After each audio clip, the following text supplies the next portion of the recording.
Worn down by isolation, Aiden speaks to his camera, saying he's done his best. Then, he begins prepping a rope to end his life. This ordeal began 42 days ago. Aiden wakes up alone. The woman he was with is gone. In the bathroom, he finds a note from his parents with a rent check. He hears shouting and banging outside, but assumes it's just noisy neighbors. Turning on the TV, he catches an emergency alert. Soon after, the streets erupt in sirens and screams. Aiden rushes to the balcony and watches a helicopter crash into a nearby building. Chaos breaks out. A girl asks for help, but she and a man suddenly attack an old person. A military jet flies past. Shaken, Aiden runs inside as his neighbor Brandon bursts in, claiming his lifelong roommate attacked him.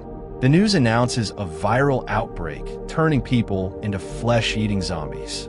The infection spreads via blood, mostly through bites or scratches. The broadcast cuts out mid-explanation. Aiden notices Brandon's injury and grabs a knife, just in case. The hallway's filled with yelling and pounding. Brandon's eyes begin to bleed, and his face distorts. Aiden pushes him out and slams the door just as Brandon becomes aggressive. Aiden locks up and peeks through the door hole. He's horrified to see people eating one another. He steps back, shaken. The news urges people to stay home. The outbreak is global. Aiden drinks while trying to contact his family, but phone service is down. He later receives delayed messages from his dad, saying they tried to visit and couldn't locate his sister. Another message says they couldn't make it, begging Aiden to stay alive. The final message is from his mom, urging him to call, but the lines are still dead. Aiden breaks down, spending hours crying. Eventually, he begins tracking days on post-its. He misses his father. On day 6, he rearranges furniture, desperate for change. Experts on TV discuss how isolation is affecting people's minds. Day 7. Aiden attempts to record a video diary. Screams and attacks in the hallway ruin it. He tries explaining how these sounds affect him, but ends the recording abruptly. By day 14, Aiden covers all windows to avoid seeing the city, but leaves the news running. The infected are called screamers because they echo their final spoken words. Aiden continues drinking and ignores knocks at the door. On day 16, the water runs out and he throws things in frustration. Though he knows he should find food or locate family, he's paralyzed by fear. He reads about sensory deprivation causing hallucinations, so he tries staying active, playing guitar, and exercising, but frustration leads him to break a mirror. One night, he hears noises from the bathroom and grabs his bat. A screamer has crawled in through the vents, muttering no. Aiden waits, then strikes her from behind. Afterward, he dumps the body off the balcony and blocks the vent with a surfboard. Day 42. Aiden records another log, still hearing screams outside. He admits he's losing it and is too scared to leave.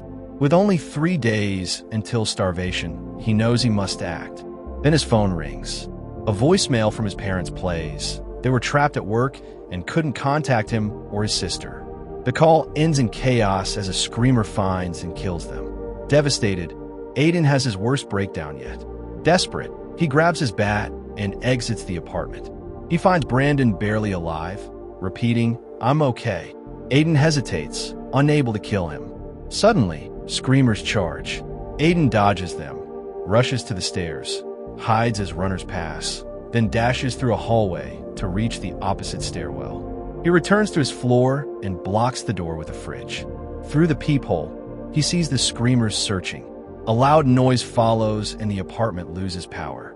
Outside, the entire city has gone dark. That night, he dreams of his family. In the morning, the screamers are still out there. Exhausted and hopeless, Aiden prepares to end it all. But just as he's about to, he spots a woman alive in an apartment across the yard. He stops. Aiden records what he thinks is his final log, saying he's found someone. He trims his beard and plans to contact her. On the balcony, he sees screamers near her building and hides. He writes messages and places them in his window. She sees them. Her name is Eva. She's alone and low on supplies. She closes her curtains as screamers approach, but promises to chat later. It rains that night. Aiden places pots to collect water and uses it to wash and shave. Eva watches unseen. The next day, they communicate through signs and make a plan. Aiden sends her bottles of water using a rope line. Suddenly, a screamer climbs her building. Aiden throws a bottle at him and bangs his railing to distract him. The screamer switches targets and begins climbing Aiden's building. Another screamer pounds at his door. Eva throws objects too. Aiden draws the screamer's attention until it reaches his balcony. He rushes inside, locks the door, and reinforces the front door with the fridge. The screamer smashes at the window, but collapses. Aiden rushes out and beats him with his bat, then removes his bloody shirt. He packs up and leaves to retrieve Brandon's keys. When screamers appear, Aiden lies down and pretends to be dead until they pass. He gets into Brandon's apartment just in time. Inside, he finds blood-stained walls and a corpse on the bed. He collects food and climbing gear, but the axe is missing. In the bedroom, he finds it under the bed, but then a screamer attacks from the bathroom. Aiden fights back, using a lamp, and falls onto the bed, where the corpse begins to move. The screamer pins him, but Aiden grabs the axe and kills it. Then he kills the one on the bed too. With gear in hand, he sneaks through a corridor full of screamers, barely dodging one. He makes it back and strips off dirty clothes. Among the equipment, he finds 2 walkie-talkies. He ties sheets to climb down to the ground and discovers bodies and running screamers. He throws a walkie-talkie to Eva's balcony before quickly climbing back up. The next morning, Eva calls him on it. They spend the day talking, finally finding some peace. Feeling hopeful, Aiden decides to look for more supplies. He crawls through the vents and sees a dead screamer face. He reaches another apartment's bathroom, checks the tub, empty. After confirming he's alone, he finds food in the cupboard. He snacks and tells Eva the good news, excited to plan an escape. Eva says she's ready to join him, using her own rope. Things shift when Aiden notices the fridge is blocking this apartment's door. Someone lives here. He finds a hole in the wall, and Edward appears in the kitchen with a makeshift weapon. After confirming Aiden isn't infected, Edward explains he came from another apartment and found the owner dead. He threw the body in the hall and now cares for his infected wife. They talk about survival and loneliness. Edward shares cured meat and lets Aiden grab supplies. But when Aiden turns, Edward knocks him out. Aiden wakes tied to a bed, with Edward's infected wife nearby. Edward says she won't eat an unconscious body, so he's been waiting for Aiden to wake up. He offers pain meds, claiming he had to feed her their dogs when she wouldn't eat the neighbor. Eva calls through the walkie-talkie, distracting Edward. Aiden breaks the bed and pulls Edward into the room, where the wife devours him. Grabbing the walkie-talkie, Aiden hears Eva say screamers have entered her apartment. He bolts. Blocked from his place, he heads into Brandon's. He sees Eva on her balcony as screamers shatter her glass doors. Aiden leaps from Brandon's balcony to his, uses the rope, but slips. He crashes onto a chair below. The noise attracts a screamer. Aiden grabs a nearby gun and shoots it. More screamers leap toward him. He shoots again to clear a path. Eva tosses her sheet rope, and they both start climbing. A screamer follows.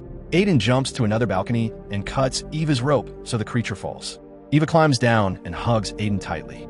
They enter an apartment. Screamers flood in, so they lock themselves inside. More are coming. They dash to the stairwell. Aiden breaks the doorknob with his bat. A near-immobile screamer lies on steps. They let it be and move on. On the next floor, 2 screamers attack. Eva pushes one down. Aiden and the other fall together. Eva kills the screamer with the axe. They sprint through the connecting corridor, fighting off attackers. Eva makes it into Aiden's home, but Aiden is attacked by the screamer that's haunted his door since day one. He finally defeats it and goes inside, stripping down in fear he's been bitten. On the balcony, ready to end things, he finds no wound under his shirt. Before they can celebrate, more screamers arrive. They push the fridge to block the door and promise each other they'll survive together.